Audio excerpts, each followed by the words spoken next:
एक 17 साल की लड़की को किडनैप करके बीजेपी के एमएलए उसका गैंग रेप करता है। और आज तुमको समझ में आएगा कि हमारे देश का कानून अंधा नहीं है, बल्कि उसे सब कुछ दिखाई देता है। क्योंकि अगर कानून अंधा होता तो सबको इक्वली ट्रीट करता, लेकिन कानून सब कुछ देखता है। ये कानून ये भी देखता है कि सामने कौन खड़ा है। तो उसके बाद हमारा कानून अपने आंखों से पट्टी हटाता है और देखता है कि सामने एमएलए साहब खड़े हैं, जिसके बाद विक्टिम की 9 महीने तक एफआईआर लिखी ही नहीं जाती है।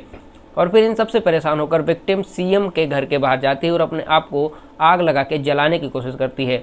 और फिर उसे रोका जाता है, तब कहीं जाकर उसकी एफआईआर फाइल होती है। और जिस दिन एफआईआर फाइल हुई उसके अगले ही दिन विक्टिम के पिता को एमएलए के गुंडों ने पीटना शुरू कर दिया। और फिर विक्टिम के पिता जाते हैं पुलिस के पास, लेकिन पुलिस फॉलो करती है कानून। तो पुलिस ने गुंडों को पकड़ने के बजाय विक्टिम के पिता को ही कस्टडी में लेकर इतना ज़्यादा पीटा कि वहीं पर उनकी मौत हो गई। और जब इन सबसे भी इन लोगों का पेट नहीं भरा तो विक्टिम के चाचा को एक 20 साल के पुराने झूठे केस में फंसाकर उनको जेल में डाल दिया।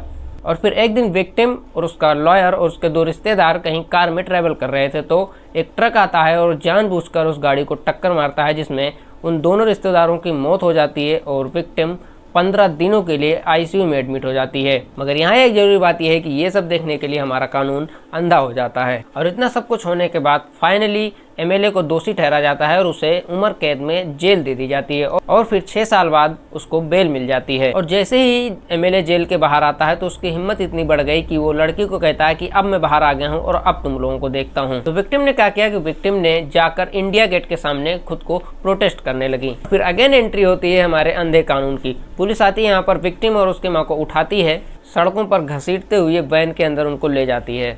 और फिर उनको बताया जाता है कि भैया आपको इंडिया के कॉन्स्टिट्यूशन के अकॉर्डिंग आपको स्पेसिफिकली पीस प्रोटेस्ट करना अलाउ नहीं है, क्योंकि वो राइट कानून सामने वाले की पावर को देखकर डिसाइड करेगा।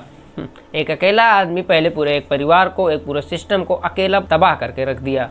और हम लोग जानते हैं कि सामने वाला कितना घटिया है, हमारा कानून, हमारा सिस्टम किस तरीके का है, किस लायक है, लेकिन फिर भी हम उसको चैलेंज देते हैं कि आ जाओ मैं तुम्हें कोर्ट में देख लूंगा। जबकि उसको भी पता है कि कोर्ट में ऐसा कुछ भी नहीं होने वाला है जो उसके फेवर में जाए। फेवर उसी का लिया जाएगा कानून के द्वारा जो पावरफुल होगा या फिर बीजेपी का नेता होगा।